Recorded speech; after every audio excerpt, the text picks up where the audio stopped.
Welcome back. As I mentioned, we have Dan Oweiler here from Sterling Financial.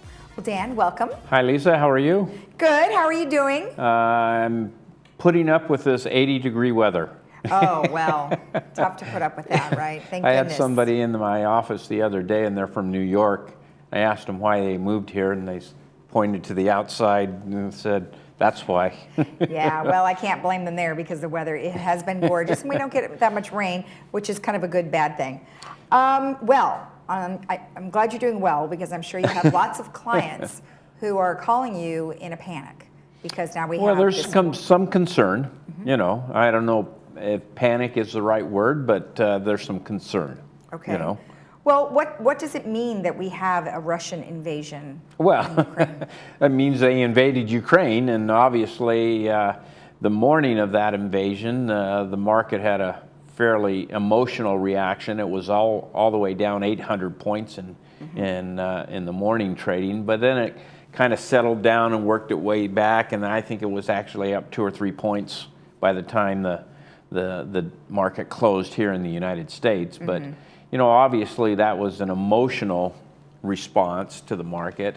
However, the market's kind of struggled this year anyway. It's not just the Ukraine issue, but there's a lot of things that are going on. Right. You know, I mean, one of the big issues is inflation, and it's rearing its ugly head again. And we all know that recently they just said that it's been the highest inflation rate in 40 years, which is, you know, it's very concerning. Right.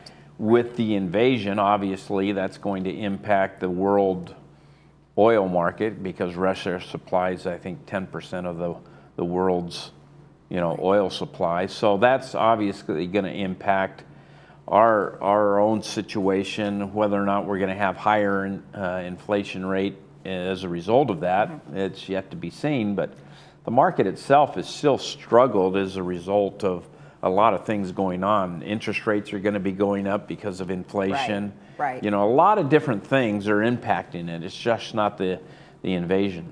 However, the invasion is taking a bit of a toll on a variety of things. So let's just talk about some of the things that we do know. So for instance, you know, the White House talks about imposing additional sanctions. Well, that's always an option. You know, it seems like the White House, and rightfully so, or whatever your political views, you know, I'm not excited about sending troops over to Ukraine and getting involved in that. So what are the options? Hopefully that's putting in additional sanctions. As we see from some of the reports out there, the Russian economy is getting hit pretty bad by all of these things. I heard driving over that Microsoft is now helping Ukraine as far as cyber attacks go, you know, Russian cyber attacks and things like that. And so this is the first in a modern history of somebody attacking another country. Right. And so the world order is kind of probably changed forever because we're not used to that. Exactly. Now let's talk a little bit about oil because you had mentioned that. So Russia accounts for about 10% of the world oil exports. So disrupting that, what does that mean for, like you said, oil prices, oil stocks? Well, obviously, you know, again, politically, whether or not you're on the Democratic or Republican side isn't a matter of that, but there's different approaches to that. This White House seems to be concerned about the climate changes and those things, and so as a result, they've kind of cut back on the Keystone Pipeline and some of the fracking things that have done, and it's impacted our own oil production. And we went from being the largest oil producer in the world and actually exporting oil to now being dependent on other reserves. And so when you cut into that reserve pipeline with the Russians, that's going to impact us. And so I think that they did a poll that says, would you be willing to pay higher oil prices to end the conflict in Ukraine? And there was a large majority that says yes. And so, you know, that doesn't mean that we're going to be beefing up oil production anytime soon as a result of that. Right. And so that affects our gas prices. And, you know, here in California, obviously, we're paying a lot in gas tax and things like that. We have some of the highest gas rates in the nation. Exactly. Now, let's just say one of your clients is very concerned about this conflict and they're worried about where they have their money. What would you suggest? Well, I had a client call the other day, and what are you thinking about gold? You know, should I go out and buy some gold? And gold does very well in inflationary times. You know, the price of gold goes up as inflation goes up, and so it's a hard currency. And as I tell everybody, tell me what's going to happen, I'll tell you what to do. You just don't know, you know. And if we were smart, we would have bought, you know, Orange County real estate 5 years ago and seen this big, you know, you just don't know what's going on. And we can go out and buy oil or gold or silver or some of these precious metals, and if inflation takes off and it goes up there with you, that's great. But it also can go down just as quickly, and we've seen that. And so it's not a right or wrong thing, it's just emotionally, what are you able to handle as far as the stock market?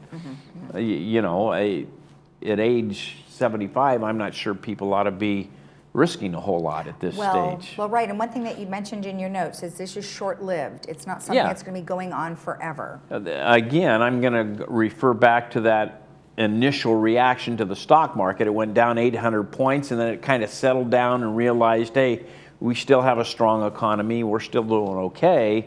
Inflation's kind of rearing its ugly head, and interest rates might be going up, but it's not a reason to panic, so to speak.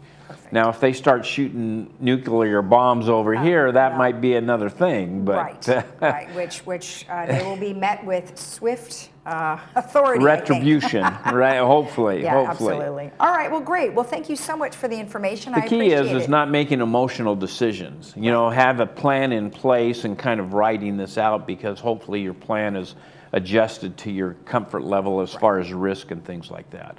Perfect. Thank you. Sure.